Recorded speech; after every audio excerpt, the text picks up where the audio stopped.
सब हम उपजाई, सबको हमने उपजाया है। और सबसे अधिक मनोज भाई मनुष्य हमें प्यारे लगते हैं। ठाकुर भगवान के पार्षदों ने कहा कि इनने मन से कथा नहीं सुनी, कथा को पिया नहीं है। कुंदकारी ने कथा सुनी और रात भर सोचते रहे, चिंतन करते रहे, कीर्तन करते रहे, इसीलिए उनका उद्धार हुआ, इसीलिए उनका कल्याण हुआ। अब तो गोकर्ण जी ने कहा कि फिर से भागवत जी की कथा होगी, बढ़िया से फिर से भागवत जी की कथा हुई और बड़े भाव से सभी ने कथा सुनी।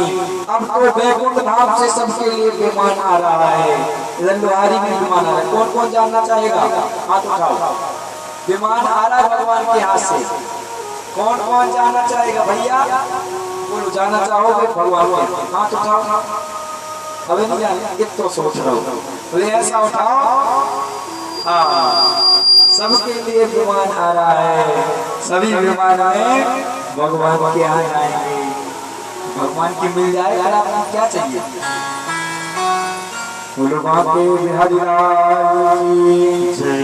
सबको श्री गोकर्ण जी कथा सुनाई, सभी ने जो है भगवान की प्राप्ति की। अब सूत जी महाराज सोनकादि ऋषियों को कथा सुनने की विधि बताते, बड़े भाव से सुनना। कथा जब भी करवाओ तो एक चीज जरूर ध्यान रखना कि ऐसा विधान है कथा सुनने का। कथा सुनने का क्या विधान है? बोले जब आपके मन में विचार हो कथा सुनने का, तो विचार आए तो फिर रुकना नहीं, फिर इंतजार नहीं करना। जिस दिन लगे कि भागवत सुनना है उसी दिन गाड़ी उठाओ और चल जाओ। बोले कहाँ महाराज जी? बोले मुहूर्त निकलवाने के लिए। अगर तैयार नहीं तो फिर नहीं हो पाता। बोले सत्कर्म को टालना नहीं चाहिए।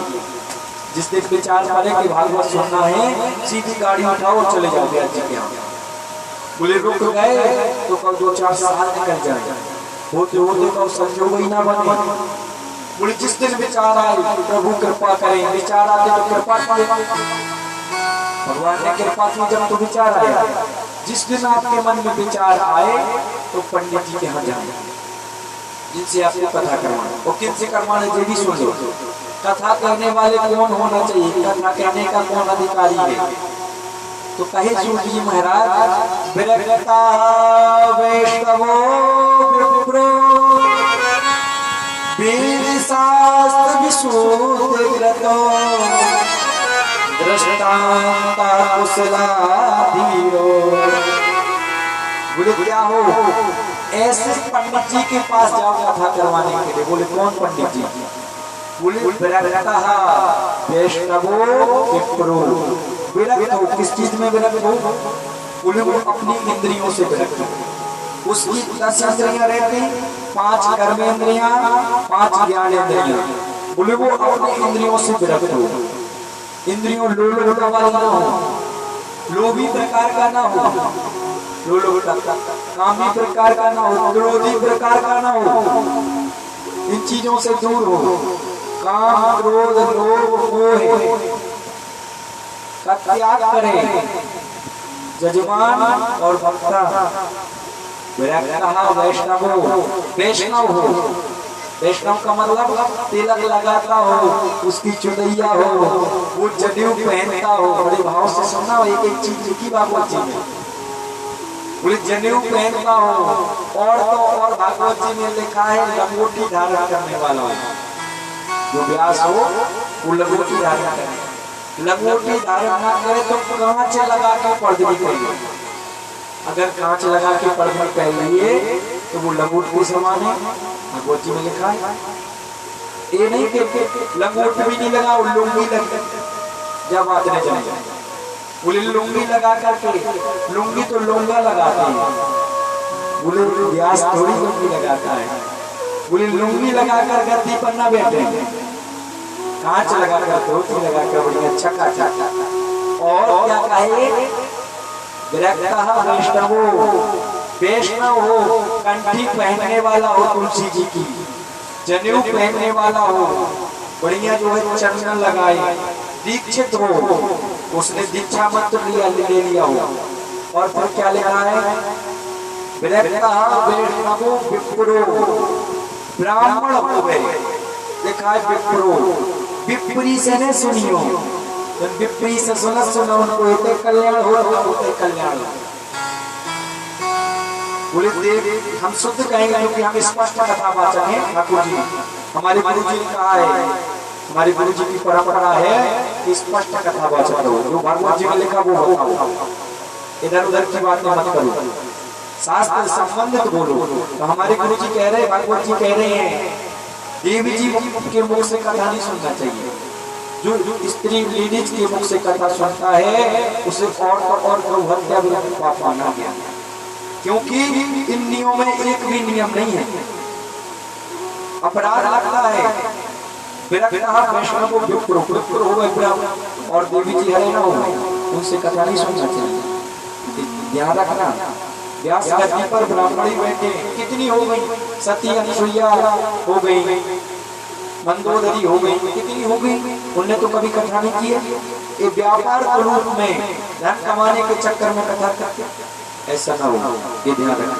और फिर क्या लिखा है, इंद्रियों से विरक्त हो,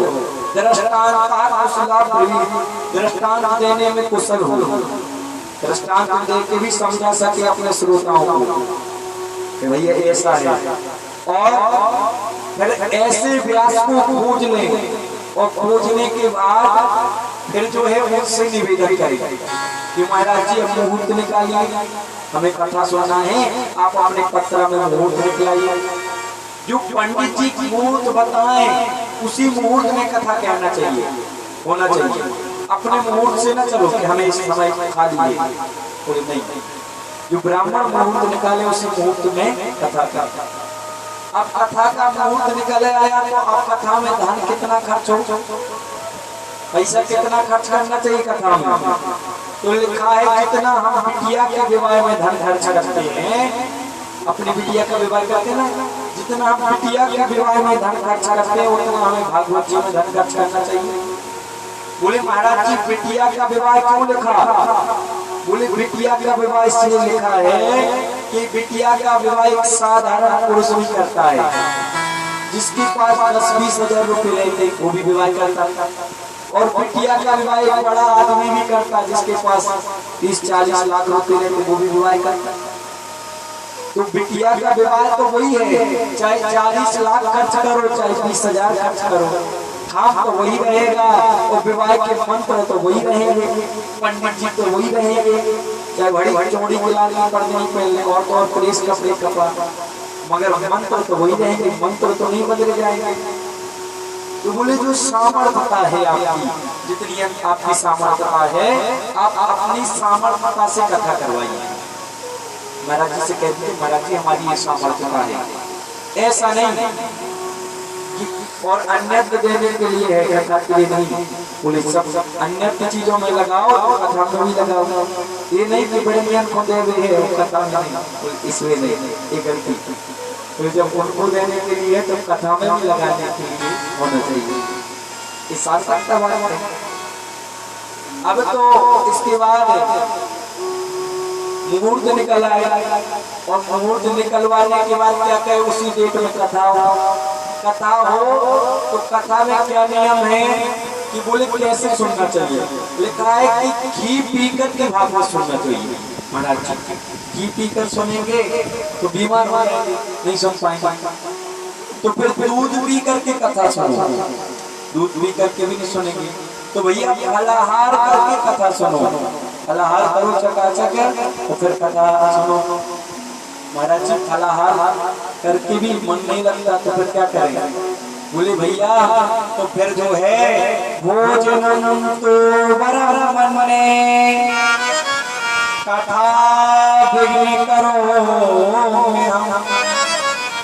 भैया अगर विघ्न आ रहा है तो भोजन करके कथा सुनो, बढ़िया भोजन कर लो, स्नान कर लो, फिर कथा सुनो। ये नहीं कि लगे लगे महाराज जी का बड़ा करें, पेट में चूहा लौट रहे, बोले आरती का इंतजार करो, बोले ये नहीं, बढ़िया चकाचक भोजन करो फिर कथा सुनो, जिसमें हमारा मन लगे। गए थे हरि भजन को ओटन लगे कपास।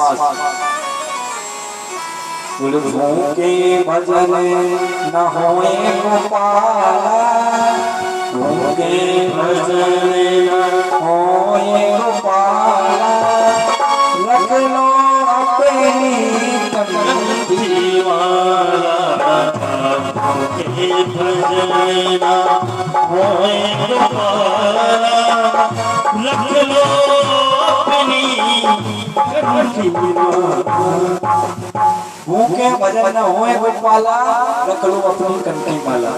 भैया जैसे में आपका मन लगे बस कथा सुनो, अगर पाँव पसार के मन लग रहा तो पाँव पसार के बैठ जाओ, मगर कथा सुनो ध्यान से, भूखे ना सुनो। ये कोई बोलता था टिक के बैठ जाओ, मगर सुनो जरूर जिसमें मन लगे।